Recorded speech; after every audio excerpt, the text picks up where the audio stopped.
Assalamualaikum, welcome back to Mama Fauzan Channel. Hari ini aku mau ngasih tips bagaimana cara meningkatkan kemampuan baca dan kemampuan memahami bacaan anak-anak kamu dengan cepat. Oke, simak terus tipsnya. Jangan lupa like, comment, dan subscribe. Dan DM aku jika kamu menanyakan tips-tips tentang anak-anak speech delay. Aku bisa emailin ke kalian tips-tips sesuai dengan umur anak kalian 1-5 tahun. Oke, thank you dan simak terus videonya. Sumber bacaan kita kalian bisa ngambil dari website haibunda.com ya. Ini adalah bacaan cerita pendek fabel, yaitu cerita binatang tentang kepiting soka. Nah, aku sendiri mengambil dan copy paste dari haibunda.com, kemudian aku pindahin ke Word seperti ini, terus aku print. Dan gimana cara ngajarinnya? Aku akan ngebuat cerita ini menjadi komik. Ya, menjadi komik dalam artian di sini kan ada tokoh-tokoh ya. Misalnya di sini ada Caca si burung camar, kemudian ada Soka, kepiting, sama ada Bita si bintang laut ini. Nah, bagaimana mereka ini kita jadiin komik dengan percakapan, dengan menambahkan percakapan gitu. Nah, setelah di print hasilnya seperti ini. Di print terus digunting dan ditempelkan di buku. Nanti anak kita bacakan ya ceritanya semuanya, kemudian kita diskusi kira-kira apa nih judul yang tepat bagi cerita ini. Jadi aku sengaja tidak memberikan judul, jadi cerita ini tidak berjudul supaya anaknya bisa kasih judul sendiri seperti itu. Di antara teks sama gambarnya aku pisahin dan kita jadikan percakapan seperti ini gitu ya. Nah, ini tulisan anakku kayak gini lah ya, belum rapi-rapi banget, tapi yang penting dia paham cerita, terus kemudian mampu membuat percakapan seperti itu. Jadi kalau untuk kelas 2 atau 3 SD biasanya ada pertanyaan-pertanyaan mengenai apa cerita pada bacaan gitu ya di sekolah. Seperti ini latihannya yang bisa kamu buat di rumah, simple dan gak keluar biaya. Yang pertama adalah kita bacakan dulu cerita ini tentang si kepiting soka. Kita bacakan dulu kepada anak kita. Terus yang kedua, dia baca sendiri sambil kita memperbaiki tanda baca ya. Kadang kalau titik dia terus, kadang kalau koma kok bacanya gak dikomain gitu, gak berhenti, langsung aja gitu. Jadi selain kita perbaiki tanda baca, juga perbaiki intonasi seperti itu. Jadi kita bacakan dulu. Di perairan Payau, bagian pantai yang berlumpur, hiduplah sekelompok hewan laut. Ada Soka si kepiting, Caca si burung camar, dan Bita si bintang laut. Mereka gemar sekali berkumpul sambil bercanda tawa hingga sore datang. Nah, setelah kita bacain, dan ini kan kita print ya. Kemudian teksnya kita gunting, kita pisahin dari gambarnya.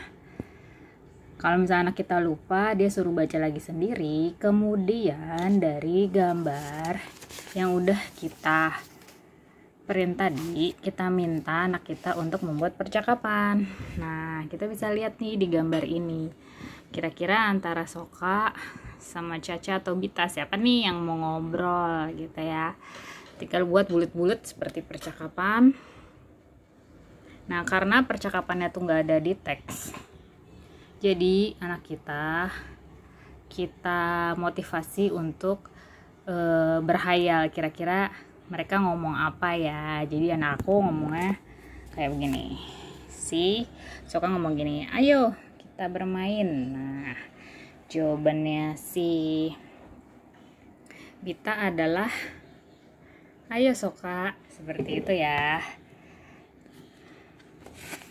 Ya, berlaku juga sama seluruh cerita sampai habis, kira-kira seperti itu. Kita buat percakapan sesuai dengan jalan ceritanya. Kemudian cerita selanjutnya, saat matahari mulai tenggelam, Caca akan dijemput sekawannya untuk beranjak pulang, dan Bita mencari posisi saat air laut mulai pasang, sedangkan Soka pulang ke rumahnya di bawah karang. Mereka berjanji akan bertemu lagi keesokan harinya. So kita harus bisa motivasi anak kita untuk ngasih percakapan. Kira-kira ngomong apa ya kalau ada teman kita dadah-dadah udah dijemput, kira-kira ngomong apa? Misalnya ini si Caca ngomongnya adalah, aku pulang dulu ya, sudah dijemput. Kemudian misalnya si Bita juga ini dada-dada nih, misalnya kayak kalau di sekolah ada teman dada-dada artinya apa? Oh ya udah, akhirnya anak aku dialognya kayak gini, dadah sampai ketemu esok hari, kayak gitu. Jadi biasakan kalau misalnya kalian bacain cerita buat anak kalian, pastikan dia bisa seperti mendeskripsikan percakapannya itu apa gitu. Untuk halaman berikutnya ini sudah ada percakapannya antara Soka dan Bita. Malam berlalu, cahaya matahari mulai terik. Caca dan Bita pun sudah bertemu di tempat biasa mereka berkumpul. Namun Soka belum juga muncul. Soka, kamu di mana? Panggil Caca. Bita pun melanjut, Soka, ada yang bisa kami bantu? Itu. Jadi ini jelas adalah percakapan antara Soka dan Bita. Soka dan Bita, Caca dan Bita. So, kalau misalnya kayak gini gampang lah ya. Tinggal disalin aja. Oh, percakapannya itu apa? Si Soka ngomong, si Caca ngomong apa? Caca ngomong apa tadi? Soka, kamu di mana? Sedangkan si Bita ngomong apa? Bita ngomong, Soka, ada yang bisa kami bantu? Seperti itu ya. Jadi kalau udah ada percakapannya di sini, kita tinggal menegaskan sama anak kita bahwa tanda petik adalah terbuka dan tertutup adalah sebuah percakapan. Tinggal kita nanya mana kita, siapa nih yang ngomong? Caca yang mana? Caca yang ini, gitu. Bita yang mana? Bita yang ini. Jangan ketuker percakapannya. Seperti biasa, seperti tadi ya, kita lanjutin aja ceritanya. Kalau ada gambar yang tanda seru, tandanya apa tuh? Tandanya adalah kaget. Nah, jadi di sini di cerita selanjutnya tidak ada percakapan. Bagaimana caranya anak kamu bisa membuat percakapan? Ya, bisa aja kaget, kata depannya apa? Wah, atau kok, gitu kan. Bisa juga panggil nama, Soka. Kayak terus kita lihat mukanya Soka, ya mukanya sedih, jadi kita bisa kasih tahu anak kita, oh itu mukanya sedih. Bisa kita buat percakapannya, misalnya si Caca ngomong apa gitu kan, Soka, kamu kenapa mukanya terlihat sedih? Seperti itu ya. Soka, kamu berganti cangkang. Nah ini cerita selanjutnya, ini jelas bahwa Sokanya menangis dan broken heart gitu ya. Kira-kira apa nih yang bisa dikatakan oleh Caca dan Bita gitu kan? Ya gampang. Kalau misalnya gambar menangis ya dialognya apa? Lo mengapa menangis? Gitu. Gampang lah yang ini. Dan untuk halaman selanjutnya apa?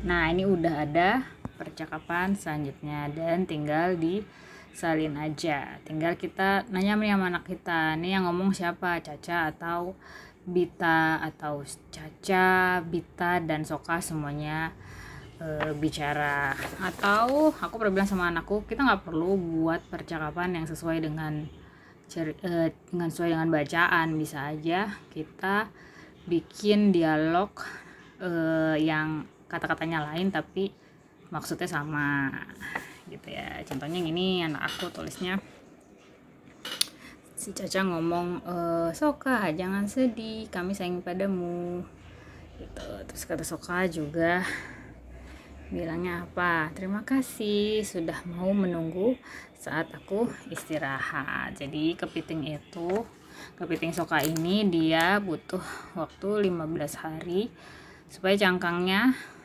kuat ya, pulih kembali setelah dia berganti cangkang. Halaman terakhir, tentu saja ini sudah ada percakapannya, tapi aku suruh anak aku untuk bikin dialog yang berbeda. Akhirnya dia buatnya adalah, kami senang hati dan menunggu. Terima kasih yang sudah menonton. Sampai ketemu di tips-tips berikutnya. Dadah.